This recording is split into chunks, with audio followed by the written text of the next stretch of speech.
Survei terbaru LSI Denny JA menunjukkan elektabilitas Prabowo Subianto mendominasi 3 dari 5 provinsi populasi terbesar Indonesia. Wilayah itu adalah Banten, Jawa Barat, dan Jawa Timur. Sementara itu, 2 provinsi populasi terbesar selanjutnya dikuasai Ganjar Pranowo.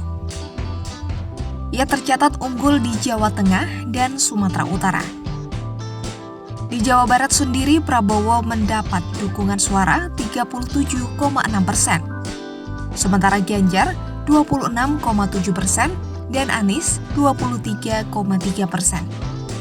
Kemudian di Jawa Timur, Prabowo kembali berada di posisi puncak dengan raihan 44,2% dan disusul Ganjar 41,5%. Sementara itu Anies Baswedan jauh tertinggal di angka 11,5%. Untuk Jawa Tengah, Ganjar jauh di atas angin dengan elektabilitas 73,3%. Elektabilitas mantan Gubernur Jawa Tengah ini memiliki jarak yang cukup jauh dengan 2 pesaingnya, yakni Prabowo yang hanya 10,3% dan Anies 6,8%. Kondisi serupa masih terjadi di Sumatera Utara, di mana Ganjar masih menguasai provinsi ini dengan elektabilitas 65%.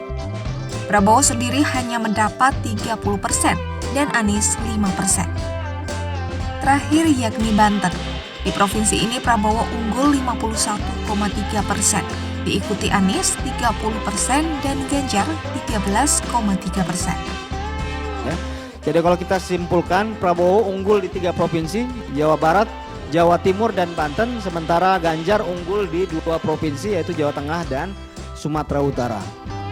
Tak hanya berdasarkan 5 provinsi terbesar, LSI Denny JA juga memberikan kategori teritori 6 wilayah pulau di Indonesia.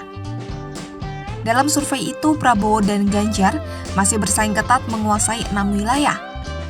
Prabowo unggul di 3 wilayah yaitu Pulau Sumatera, Sulawesi, dan Maluku, Papua.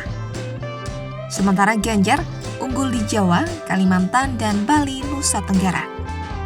Survei yang dilakukan LSI Denny JA menggunakan metode multi-stage random sampling dengan jumlah responden 1.200 orang. Mereka menggunakan teknik pengumpulan data lewat tatap muka dan menggunakan metode kuesioner yang dilakukan pada 4 hingga 12 September 2023. Di mana margin of error survei ini berkisar 2,9%.